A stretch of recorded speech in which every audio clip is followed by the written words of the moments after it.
우리 다 같이 사도신경으로 신앙을 고백합니다.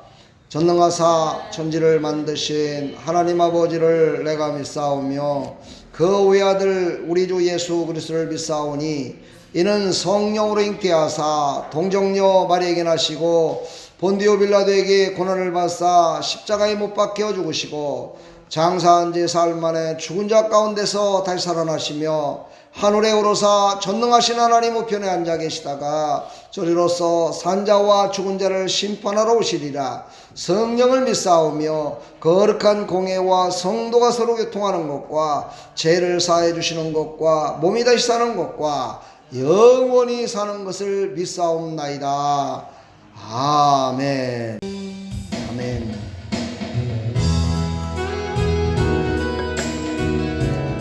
우리 서로 축복합시다. 우리 서로 축복하며 함께 하나님을 찬양합니다. 당신은 하나님의 언약 안에 있는 축복의 통로. 아멘. 당신을 통하여서 열방이 주께 돌아오게 되리. 우리 다시 한번 축복합니다. 당신은 하나님의 언약 안에 있는 축복의 통로. 당신을 통하여서 열방이 주께 예배가게 되리. 할렐루야, 할렐루야. 주님을 찬양합니다. 할렐루야. 감사합니다. 우리 다 같이 하나님 말씀 보겠습니다. 하나님 말씀은 로마서 2장 12절로 16절입니다. 로마서 2장 12절로 16절. 우리 16절 함께 보도록 하겠습니다. 같이 시작. 곧 나의 복음에 이른 바와 같이 하나님이 예수 그리스도로 말미암아 사람들의 은밀한 것을 심판하시는 그날이라. 아멘. 이를 계속합니다. 로마서 1장과 2장 이방인들과 유대인의 죄에 대해서 이야기를 하면서 왜 우리가 예수님을 믿어야 되는가, 그리고 예수님을 믿을 때 어떻게 믿어야 되는가.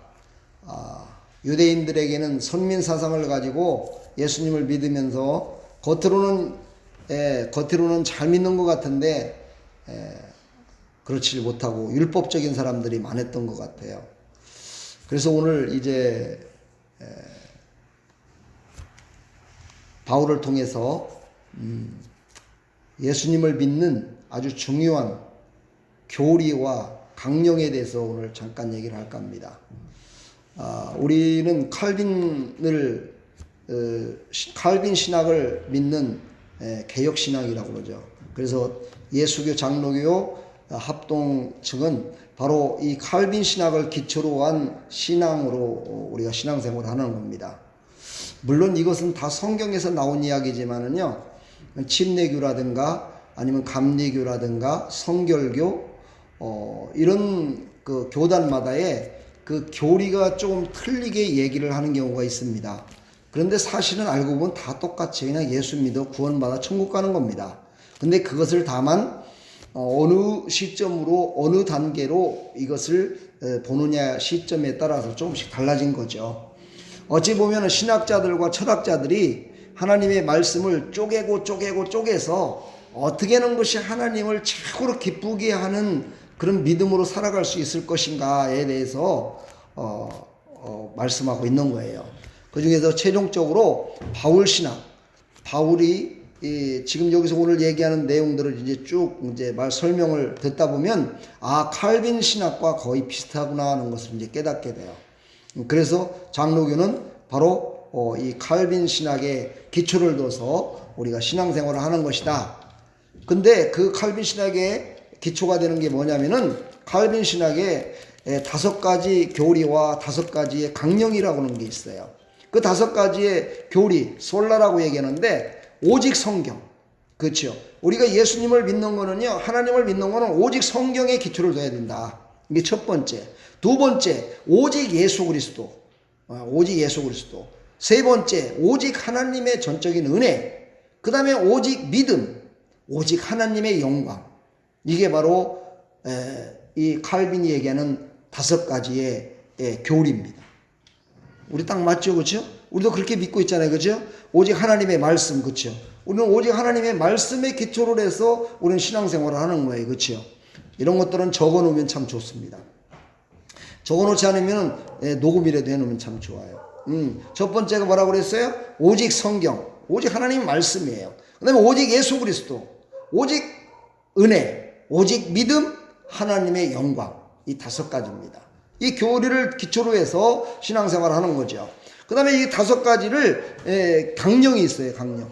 꼭 이제 우리가 이 강령에 대해서 나중에 이제 설교를 하겠지만 오늘은 이걸 다 할 수는 없어요. 이런 것만 있다는 것만 아시면 됩니다. 다섯 가지 강령에 보면은 사람은 전적으로 다 타락했다라는 것을 기초로 둬요. 모든 사람들은 다 타락했다. 근데 어떤 사람들은 전적으로 사람이 타락한 것이 아니고 이 땅에 태어나가지고 살다 보니까 그냥 타락해서 사는 거다라고 얘기하는 사람도 있죠. 그러나 바로 칼빈 신학은 모든 사람들이 전적으로 다 타락돼 있다라고 그것을 시점으로 해서 이제 시작되는 거예요. 신앙생활이. 그렇죠.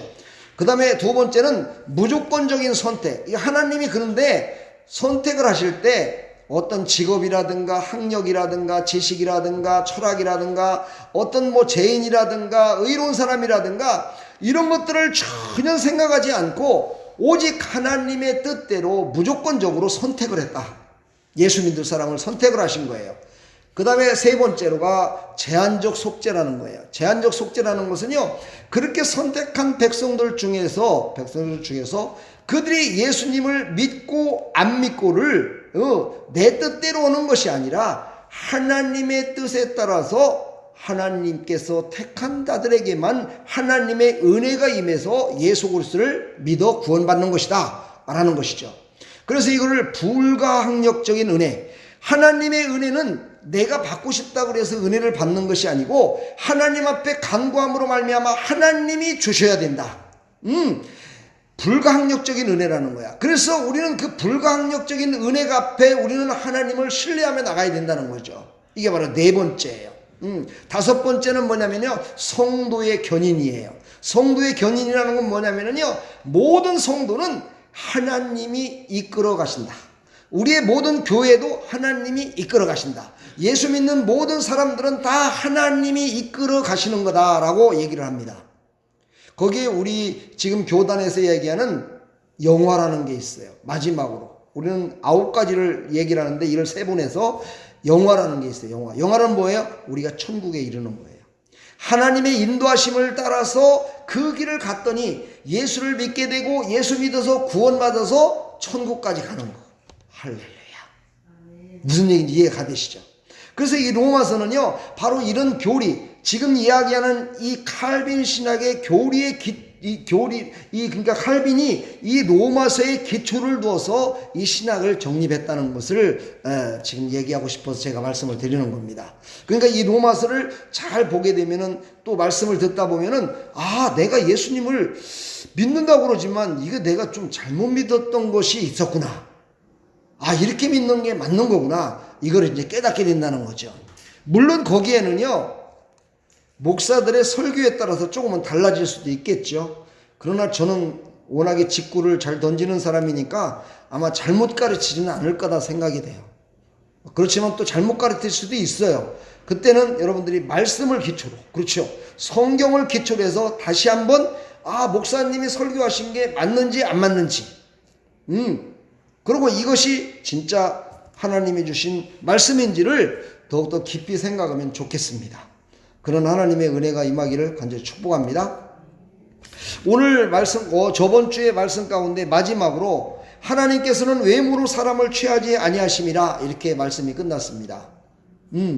그런데 그것은 바로 1차적인, 그러니까 무슨 얘기한 거예요? 유대인들에게 1차적인 메시지를 전한 것인데, 한마디로 말해서 조금 뭐라 그럴까, 경고는 아니더라도 너희들은 지금 잘못 믿고 있다, 너무 외적인 곳에 신경을 쓰고 있다, 이 얘기를 지금 사도 바울이 이야기를 한 겁니다.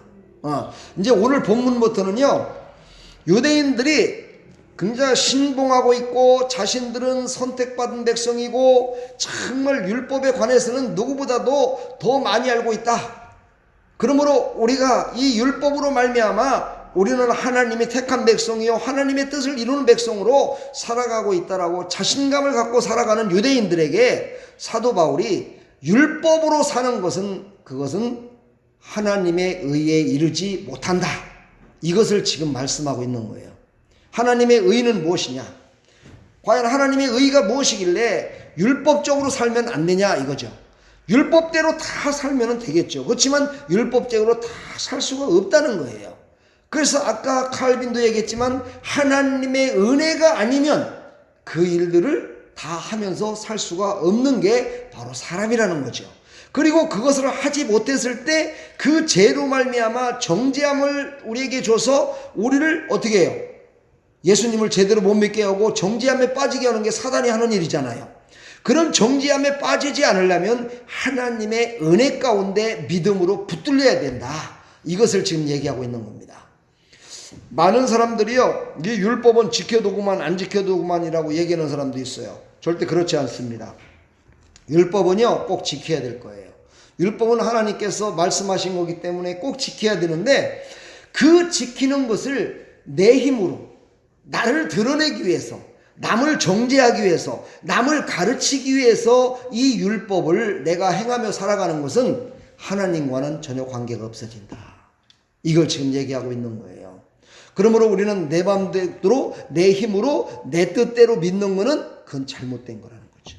우리가 교회 나와서 하나님 앞에 예배 드리는 것도 내가 내 뜻대로 내 맘대로 내가 와서 이렇게 한다고 생각하면은 이거는 잘못된 신앙이라는 거예요. 누가 한 거예요? 하나님의 은혜로 말미암아 나에게 믿음을 줘서 나의 발걸음을 이곳으로 인도해 주셔서 하나님이 지금 나의 예배를 받고 싶으셔서, 나의 예배를 받고 싶어서 지금 모든 교회들이 문을 닫고 있고 모든 사람들이 기도를 하지 못하고 있는 이런 때에 그래도 내가 너만은 사랑한다, 내가 너에게 믿음을 줘서 그래도 이 아름다운 교회에 예배드리는 이곳에 와서 예배드릴 수 있도록 내가 너를 인도했다. 그러므로 너는 감사하는 마음으로 너의 의가 아니라 하나님의 영광을 위해서 예배에 참여해야 된다, 지금 이렇게 말씀하시는 거예요. 할렐루야. 아까 전에 얘기했던, 처음에 얘기했던 그 내용 10가지 내용들을 자꾸만 예배를 드리는 거라든가 신앙생활하는 거라든가 헌금 생활을 하는 거라든가 전도하는 것이라든가 봉사하는 것이라든가 모든 곳에 그걸 다 적용을 시키십시오. 그걸 하나씩 적용을 시켜서 하나님을 올바로 믿었을 때 그때 하나님께서 가장 기뻐하신다는 거예요. 할렐루야. 우리는 예수 그리스도를 믿으면은요 다 구원받아 천국 갑니다. 할렐루야.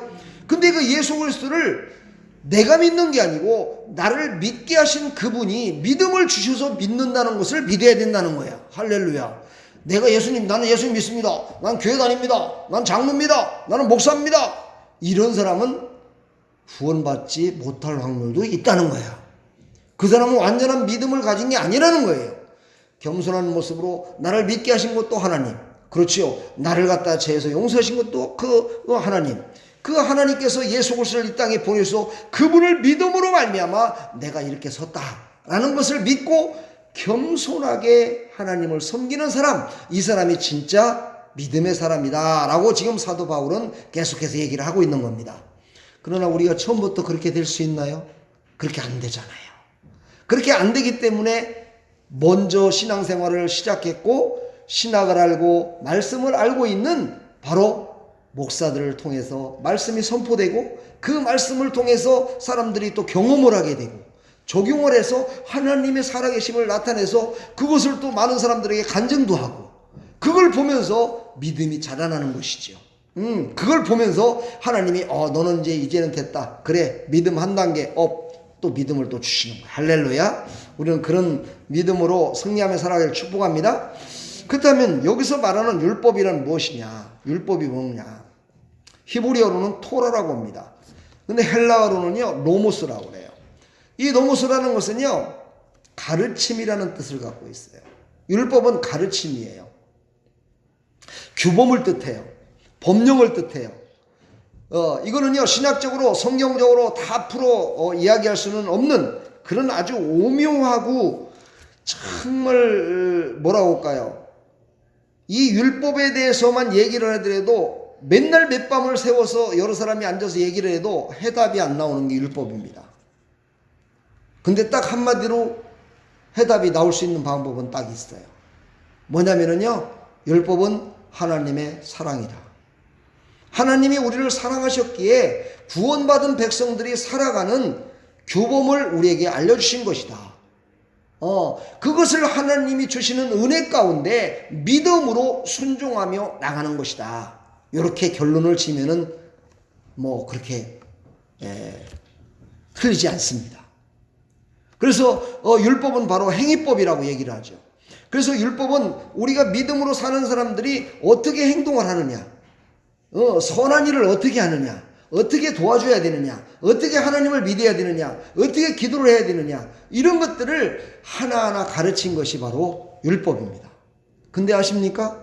이 율법이 나오기 전에, 시내산에서 모세에게 율법을 하나님이 주시기 전에 아브라함에게 먼저 믿음을 주셨다는 사실이에요. 신기하죠, 그죠? 하나님이 먼저 믿음을 아브라함에게 주셨고, 그 믿음으로 말미암아 아브라함은 갈대아 우르를 떠나서 가나안 땅으로 갈 수가 있었던 거예요. 그리고 네가 믿음으로 말미암아 자녀들과 모든 사람들이 다 하나님이 주시는 은혜 가운데 너희들은 어떻게 된다고 그랬어요? 온 세상에 창대케 돼서 너는 바로 믿음의 조상이 될 것이다 라고 하나님이 말씀하셨어요. 그런데 왜 하나님은 모세 시대 때 시내산에서 율법을 주셨을까 하는 거예요. 그 이유는 뭐예요? 그 많은 사람들이 믿음으로 사는 것이 무엇인지를 잘 몰랐기 때문에 그 방법을 하나님이 가르쳐 주신 거예요. 이게 바로 율법이에요. 이해가 되십니까? 그래서 율법, 하나님의 말씀을 보게 되면은요, 우리가 잘못 살아가고 있는 게 보여져요. 율법을 뭐라고 그래요? 많은 목사님들이 그렇게 설교를 해요. 율법은 바로 거울입니다, 거울. 우리가 거울을 보게 되면은요, 우리 겉모습이 다 보이잖아요. 그렇죠? 속은 안 보이지만 겉은 다 보여요. 그러니까 우리가 범죄한 모든 것들이 다 드러나는 것이 바로 율법이에요. 왜요? 하나님의 말씀은 1.1획도 틀린 것이 없기 때문에 거기에 기초를 둬서, 거기에 기준을 둬서, 10계명의 기준을 둬서 살아갈 때 모든 사람들이 나는 좀 벗어났구나. 돌아와야지. 이거 이쪽으로 갔네. 돌아와야지. 이렇게 하면서 자기 자신을 신앙의 경주자로서 살아가는데 좌루나 우루나 흔들리지 않도록 주신 것이 바로 율법이었다. 이것을 우리가 기초로 해서 하나님의 말씀을 받으면 참 좋겠습니다. 근데 오늘 나오는 본문에 나오는 2장에 나오는 이 유대인들은 이 말씀을 이렇게 깨달은 것이 아니고 자기 자신이 알고 있는 것을 남에게 가르치려고 자기 자신이 그거를 알고 있는 것이라고 생각을 했고, 그렇지요? 그리고 그 속에는 바로 무엇이냐면 자기 자신이 가르치는 자니까 어떤 사람이에요? 조금 더 잘난 사람이잖아요. 그렇죠? 그러니까 자기를 드러나는 일에 사용했고요. 또 이 율법을 통해서 다른 사람들을 어떻게 해요? 정죄했다는 거예요. 그러면서 다른 사람들을 움직이지 못하게 하는 그 어떤 법령으로 만들어서 자기네들은 뒷전에서요 할 일을 다 하면서 자기가 가르치고 자기보다 신앙생활을 늦게 했고 이방인들과 이런 모든 사람들에게는 그것에 속박이 돼가지고 자유함을 잃게 만들어버렸다는 거예요. 자유를 잃어버리게 만들었다는 거예요. 그러니까 이런 것들을 뭐라고 그래요? 율법적이다 라고 얘기를 하는 거예요. 율법적이다. 우리는 이런 율법적인 사람이 되지 말기를 부탁합니다. 우리는 율법적인 사람이 되면 안 돼요. 예배를 드릴 때도 목사님이 오늘 나오라고 해서 나왔다. 율법적인 거예요. 하나님의 은혜로 하나님이 부르셔서 예배 드리러 나왔습니다. 다만 목사님은 나를 사랑하는 마음이 더하셔서 나에게 오늘 예배 드리라고 얘기한 겁니다. 이렇게 얘기하는 게 맞다 이 말이에요. 아니 그렇게 말하는 것만이 맞는 게 아니고 그렇게 생각하는 게 맞다 이 말이에요. 그리고 하나님 앞에 전도하면서 나가는 것도, 아, 그래, 내가 전도를 해야 돼. 하나님 말씀 보니까 전도 안 하면은 안 돼. 전도하면 복을 많이 준대. 이래갖고 전도를 하면 안 된다는 거죠. 이게 율법적이라는 거야. 뭐예요? 전도라는 것은 바로 내가 누군가에 의하여 전도하여 예수 그리스도를 믿지 않았다면 나는 지옥 갈 수밖에 없었는데, 예수님이 나를 위해서 십자가에 죽기까지 나를 사랑하셔서 나를 불러주시고 내 죄를 용서해 주시고 나를 구원해 주셨대. 그러니 내가 얼마나 감사해. 그 감사에 못 이겨서, 그 감사가 너무너무 좋아서, 나를 사랑하신 하나님, 그렇다면 나도 다른 사람 믿지 않는 사람들을 사랑해야지. 그래서 그들도 예수 믿게 만들어서 천국 가야지. 그래야 하나님이 기뻐하실 거야. 하나님은 그것 때문에 나를 먼저 부르신 걸 거야. 그래, 맞아. 그것 때문에 나를 먼저 부르신 거야. 나는 그래도 전도할 수 있는 사람이었기 때문에 먼저 부르셔서 나를 구원하신 거야. 저 사람은 불러봤자 아직은 안 되니까 나 먼저 부른 거야. 그래서 하나님이 나를 구원해 주신 거야. 하나님 감사합니다. 이러면서 전도를 나가면은요, 그게 진짜라는 거야. 의무적으로 하는 것이 아니라 하나님의 은혜로 해야 된다 이 말이죠. 하나님이 주신 믿음으로 해야 된다는 거죠. 우리 신앙생활은 이런 신앙이 되기를 간절히 축복합니다. 우리가 찬양을 부를 적에도요, 그냥 찬양을 부른다. 막 찬양 부르면 마음이 그냥 시원하죠. 찬양을 많이 해야지. 그래야 막 신바람 나는지 뭐. 이래갖고 찬양을 부르 이러면은요, 이건 다 소용이 없다는 거죠.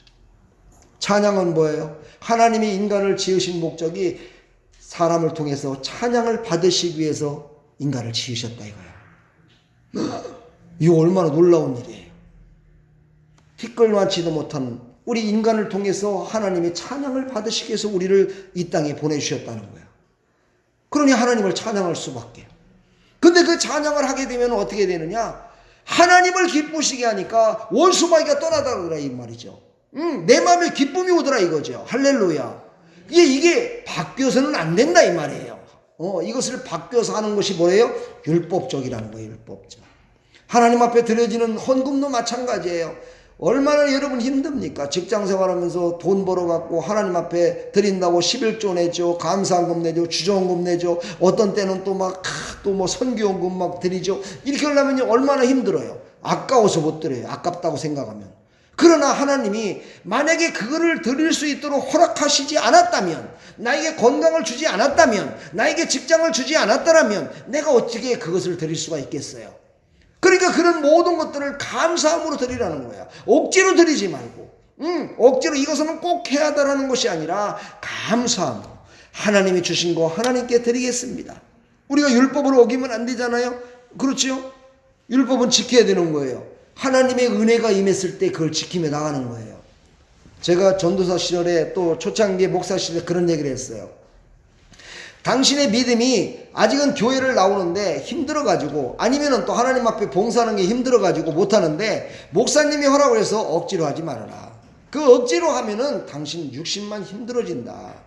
근데 육신이 힘든 것으로 끝나는 것이 아니라 육신으로 힘든 것을 하고 나면은 그 의를, 자기의 의를 드러내려고 그런다. 사람은. 한번 여러분 생각해 보세요. 여러분들도 누군가하고 만약에 공기놀이를 하나 했다라고 쳐봐요. 4명이서 편을 짜가지고. 그러는데 내 편에 한 사람은 공기놀이에 이걸 못해갖고 제대로 못하는 거야. 근데 자기가 다 했어. 그러고 자기가 다 해서 이겼어. 그러면 그 자그마한 거 하나라도요, 내가 다 해서 이겼다고 얘기를 해. 그치요? 내 짝꿍 나하고 편을 함께 먹었던 그 사람이 아무리 못돼서돈 치더라도 한 가지는 조금은 했었을 거 아니에요. 그렇죠? 근데 그거는 다 묻어버려. 그리고 자기만 잘났다고 그래. 자기만 의의를 드러내. 자기 의의를 드러내는 거야. 이게 바로 인간이에요. 그래서 우리는요, 하나님이 주신 은혜로 됐습니다. 하나님의 은혜입니다. 하나님이 주신 믿음으로 제가 하는 것입니다. 믿음으로 하나님께 드려지는 것이고, 믿음으로 하나님을 찬양하는 것입니다라고 고백할 수 있는 사람. 아니, 지금 안 되고 있다면 하나님 앞에 그런 기도를 하는 거예요. 하나님, 진정으로 하나님을 인격적으로 만나게 해주셔서 내가 찬양을 드릴 때나 예배를 드릴 때나 기도할 때나 하나님께 봉사할 때나 전도할 때나 헌금을 할 때나 어떤 때든지 나의 의의를 드러내지 말고 하나님의 말씀에 순종함으로 내가 하나님의 은혜로 말미암아 하나님이 주신 믿음으로 말미암아 행할 수 있도록 하나님 도와달라고 간절히 하나님께 기도하는 거예요. 그럼 그거를 이룰 수 있을 만큼 하나님이 은혜를 주시는 거예요. 믿음을 주시는 거예요. 아멘. 그런데요, 그런데 하나님은 또 그것으로 끝내질 않으시더라고요. 뭐냐면은 오늘 이방인들과 유대인을 통해서 그 메시지를 줘요. 무슨 메시지를 주냐면은요, 하나님을 믿고 행하는 자는 행해서 율법을 지키려고 노력을 해갖고 그 율법을 지키며 살았어요. 그러면 너는 그 율법에 의해서 판단을 받을 것이다 말씀하세요.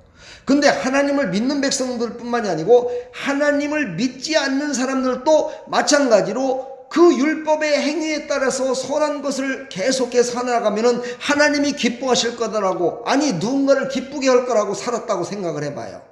그런다 손 치더라도 너는 율법에 의한 판단, 다시 말해서 율법에 의한 심판을 받을 것이다 라고 얘기를 합니다.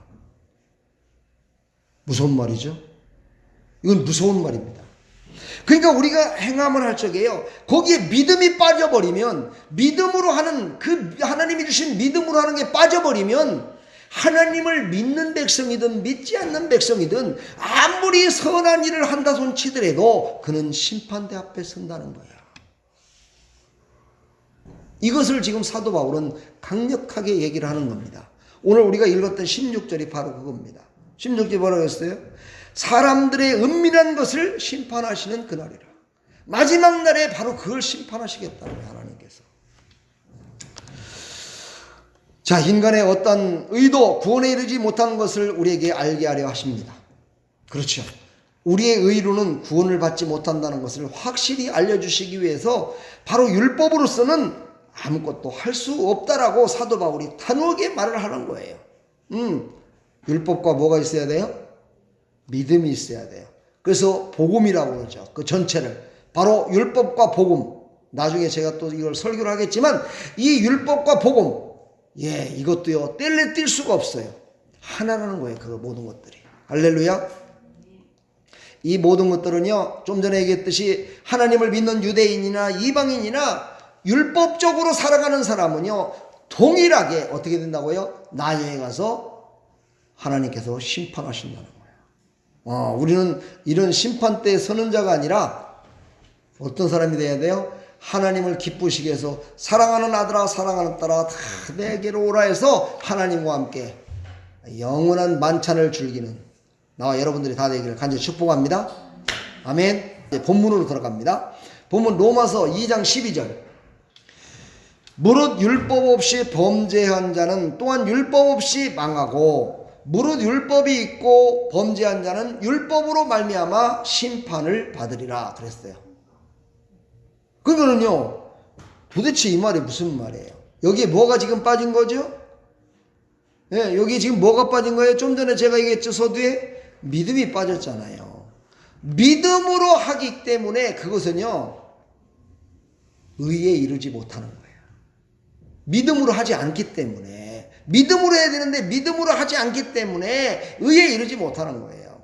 오늘 여기 보니까 율법 없이, 그렇죠, 이방인을 뜻해요.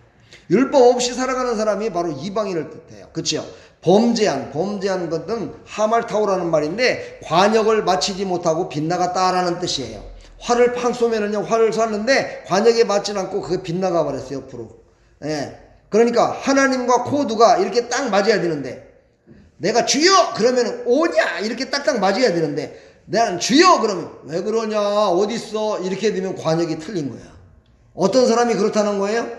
믿음으로 하나님께 기도하지 않는 사람은 바로 그런 거라는 거예요. 하나님은 여기서 지금 우리의 기도를 받기를 원하시는데 믿음으로 기도를 드리지 않으니까 엉뚱한 가서 주여 하고 있는 거예요. 그러니 하나님과 코드가 맞지 않는 거죠.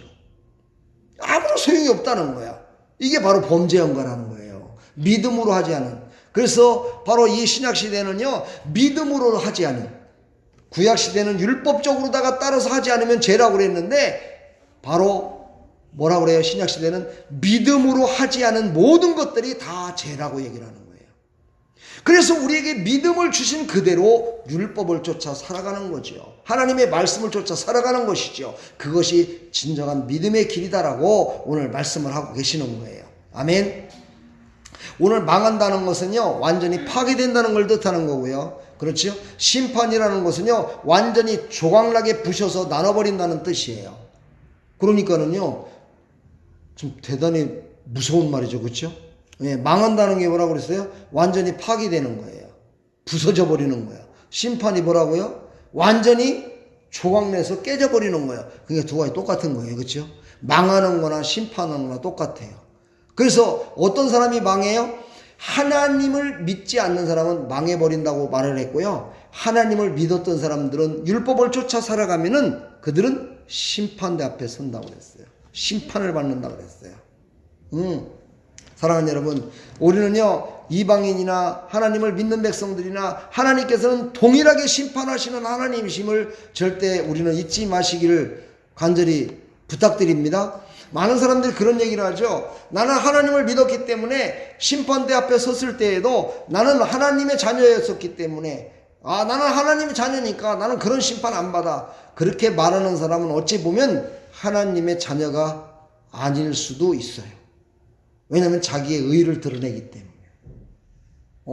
그러니까 우리는요, 참 겸손해야 되겠다는 생각을 해요. 오늘 제가 이 말씀을 준비하면서 참 겸손해야 되겠다 그런 생각을 많이 해봤어요. 율법으로 행하는 자는요, 율법으로 심판을 받아요. 오직 예수 그리스도 안에 없는 자는요, 예수 그리스도 안에 없는 자는 다 하나님의 심판을 받는다는 것을 뜻해요.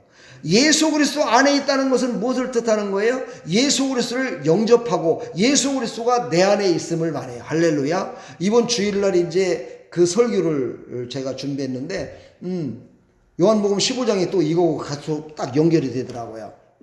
예수를 믿는다는 건 뭐예요? 내가 예수 안에, 예수가 내 안에 있음을 말하는 거예요. 바로 그렇지 않은 모든 사람들은요, 다 심판을 받는다는 거예요. 여기서 말하는 심판이라는 건요, 천국과 지옥을 뜻하는 겁니다.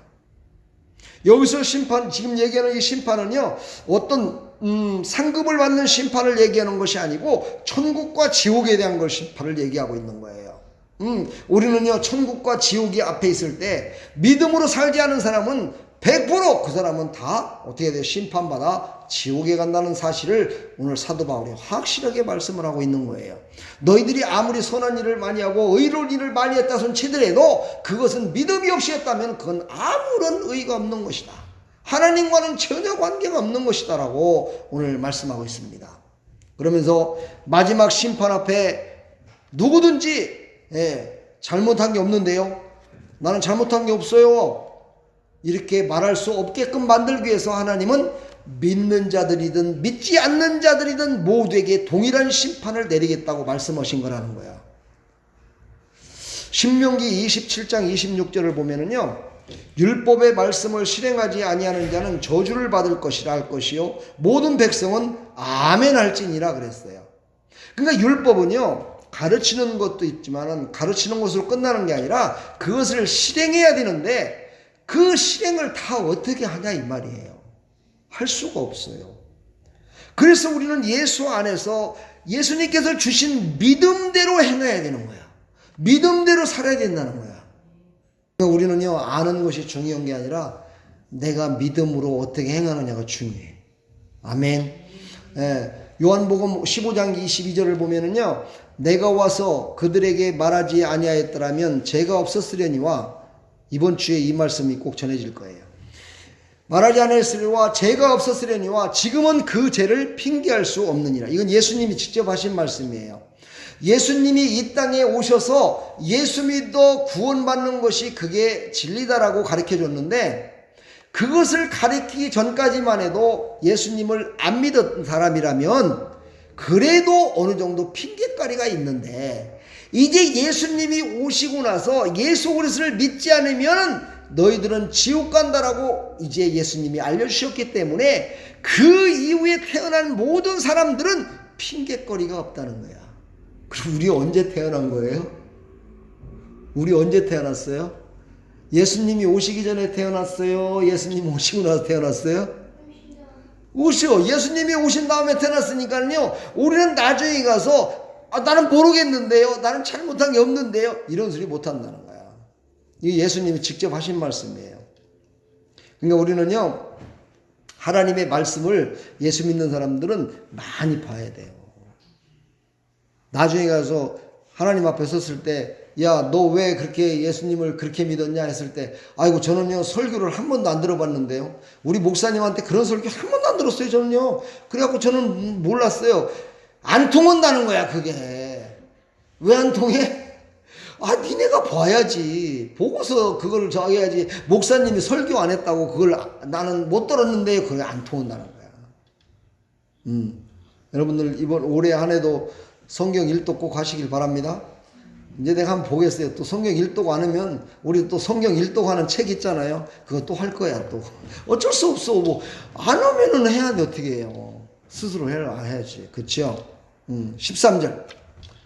하나님 앞에서는 율법을 듣는 자가 의인이 아니요 오직 율법을 행하는 자라야 의롭다 하심을 얻으리라. 오늘 말씀에 아까 요지에 벌써 내가 서두에 이 얘기를 다 풀어서 얘기를 했어요. 그러니까 읽으면서 하나씩만 알아가면 됩니다. 그렇죠. 듣는 것이 의인이 아니고 어떤 사람이 의인이에요? 율법을 행하는 자라야 의롭다 하심을 얻으리라. 여기서 말하는 율법을 행하는 자라야 의롭다함을 얻는 것은요, 율법을 행할 때 믿음으로 행하는 자만이 의롭다 행했다고 칭함을 받을 수 있는 거야. 믿음으로 하지 않으면 아무 소용없다는 거죠. 듣기만 하고 알기만 하고 행하지 않는 것은요, 참 쉽지요. 그렇죠. 행하지 않는 건 참 쉽잖아요. 근데 행하는 건 참 힘들어요. 그러나요, 쉬운 거는요, 유익이 없어요. 여러분 그런 거 아십니까? 예, 힘들게 공부해갖고 힘들게 해서 한 사람은요, 연봉을 받더라도 더 많이 받더라고요. 근데 공부 대충 해갖고 이렇게 한 사람은요, 연봉 별로예요.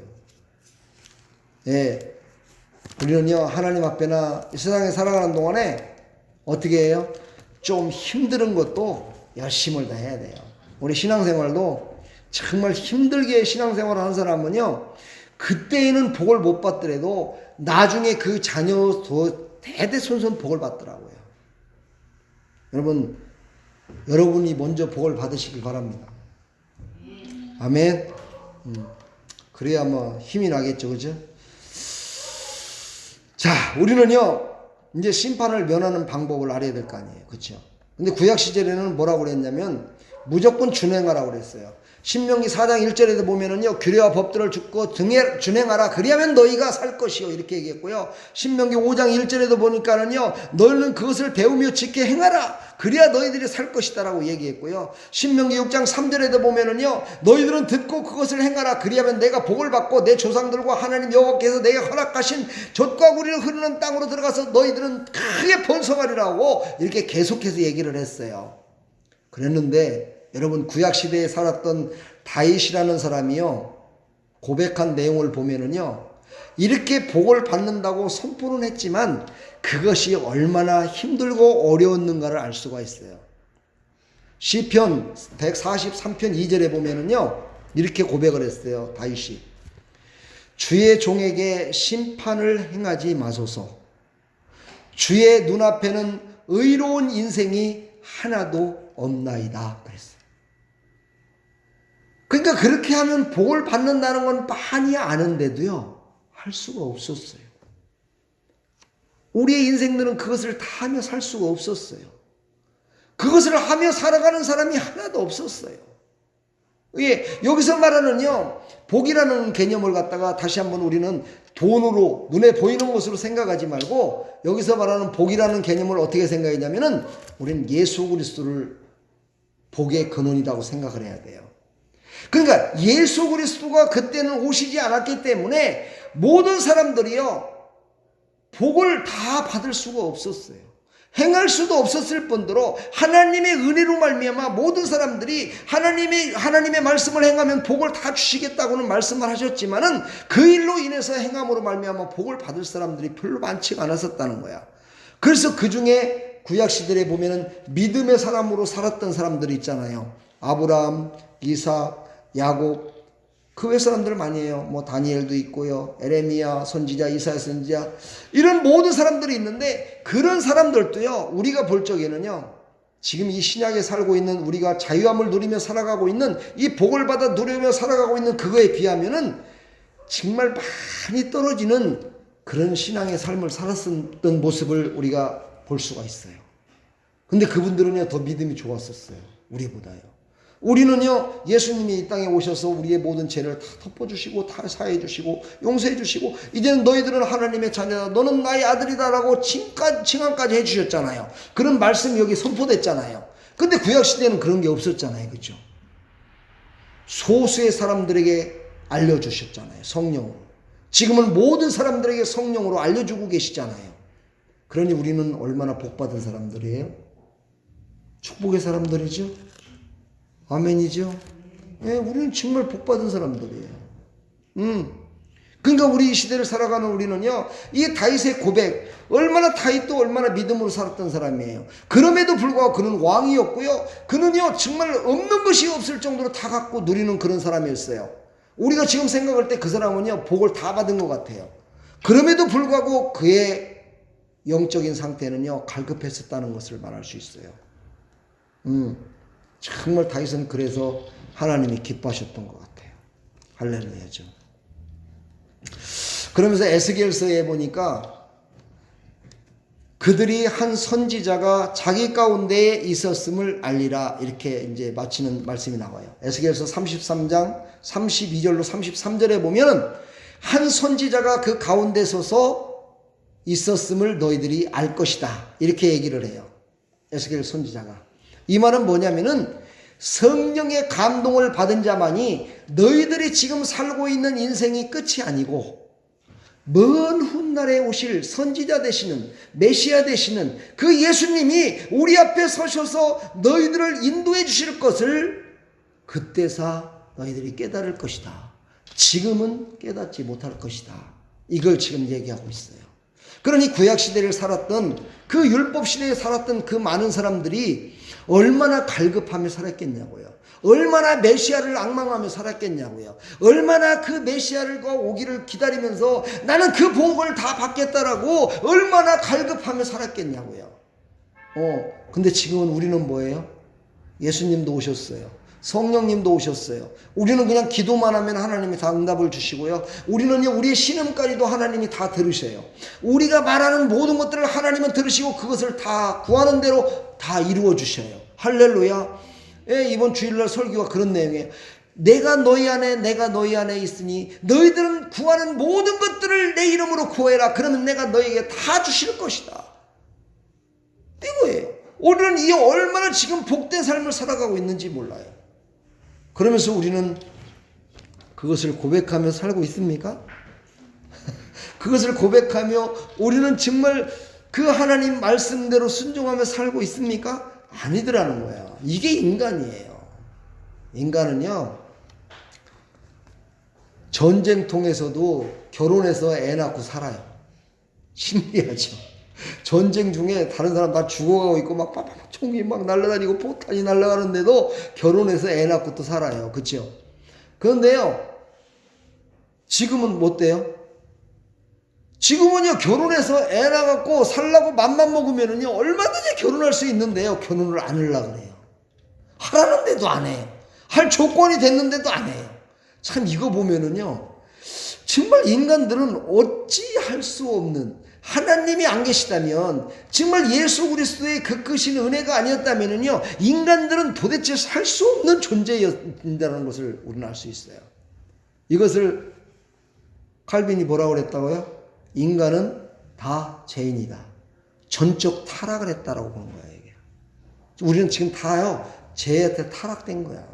이 세상이 전적인 죄악 가운데 타락되어 있기 때문에 하나님의 뜻을 알지 못해. 하나님의 의에 이루지를 못해. 하나님의 의가 뭐예요? 결혼하는 것도 하나님의 의거든요. 뭐예요? 너희들은 번성하라 그랬잖아요. 생육하고 번성하라. 이게 하나님의 의예요. 하나님의 말씀이에요. 근데 우리는 어떻게 해요? 죄악 가운데 살기 때문에 그런 걸 몰라요. 다 잊어버렸어요. 아이고, 그런 것까지 뭐 하나님이 간섭하시겠습니까? 이러면서 안 들어요.